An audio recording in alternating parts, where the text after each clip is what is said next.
Hello and welcome back to 365 Days with mxmtoon. I'm Maia, a singer, songwriter, video maker, Oakland native, and comedy fan. I'm also a huge fan of history. I love untold stories, gross facts, hidden secrets, and anything weird, dark, and funky from the past.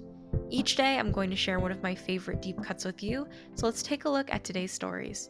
It's 365 with mxmtoon. New facts every day, so don't leave too soon. I'm gonna teach you stuff, no it won't be tough. Gonna go a year till you've had enough. It's 365 with mxmtoon.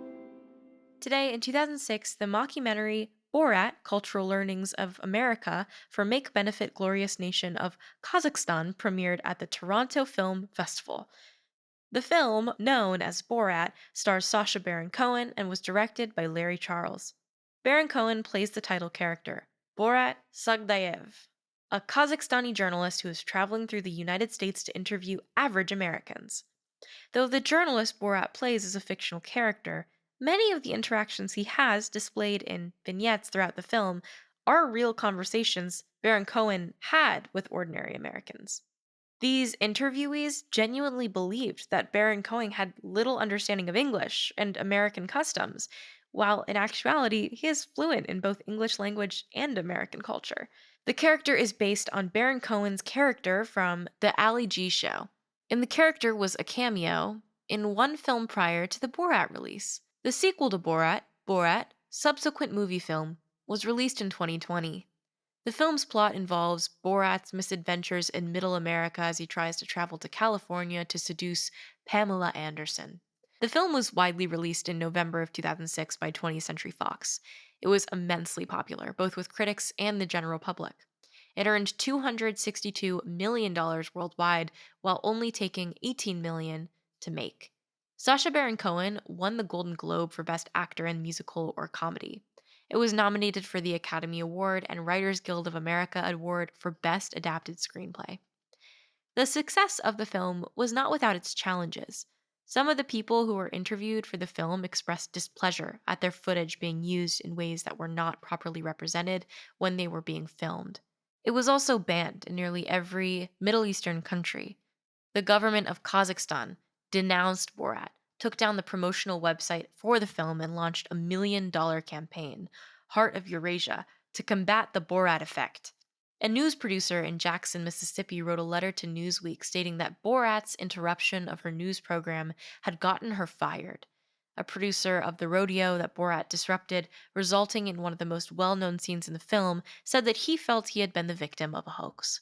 Some participants even took legal action against the production. The villagers of Glod, Romania, sued the producers of Borat for portraying them as incestuous and ignorant, and claimed they were lied to about the nature of the film.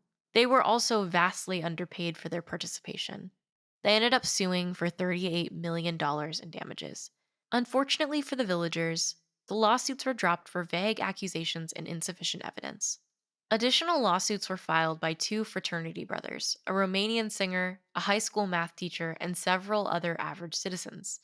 The Russian singer was eventually paid for the use of one of her songs, but all the other suits were dismissed. Other participants in the film were happy about their inclusion and loved the final product. A Jewish couple who run a guest house at which Borat stayed called the film outstanding and said that Baron Cohen was lovely, polite, and a genius. The New York Post reported that Pamela Anderson liked her role in the film so much that she filed for divorce from Kid Rock after they watched a screening, and he said he didn't like it.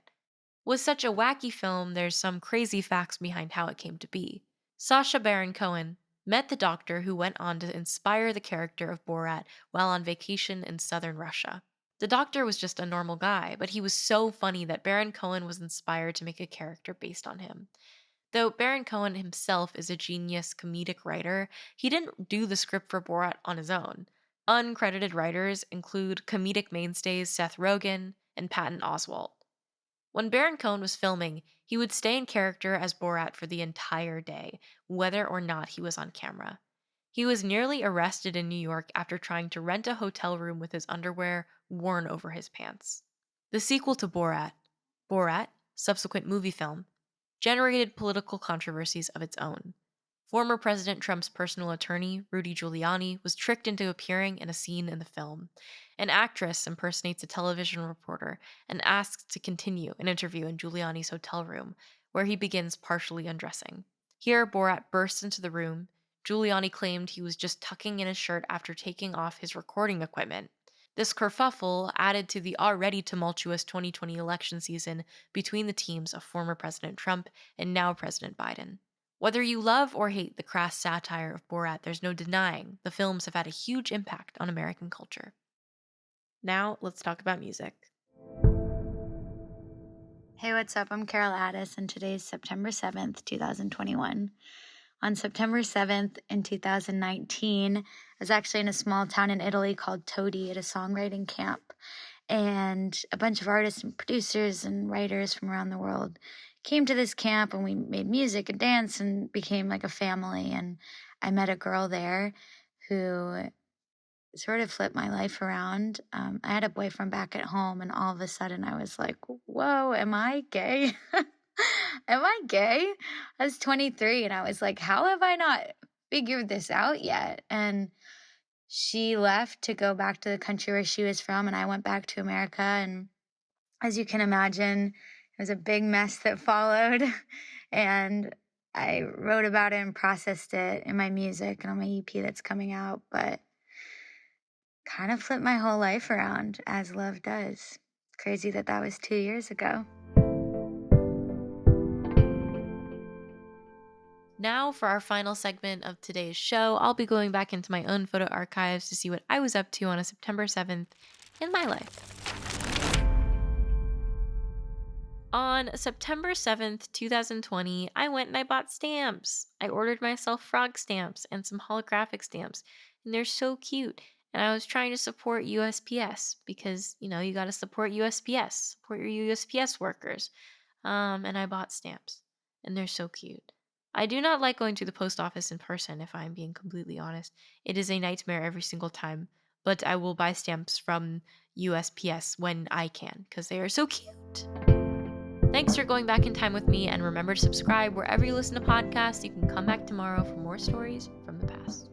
It's 365 with mxmtoon.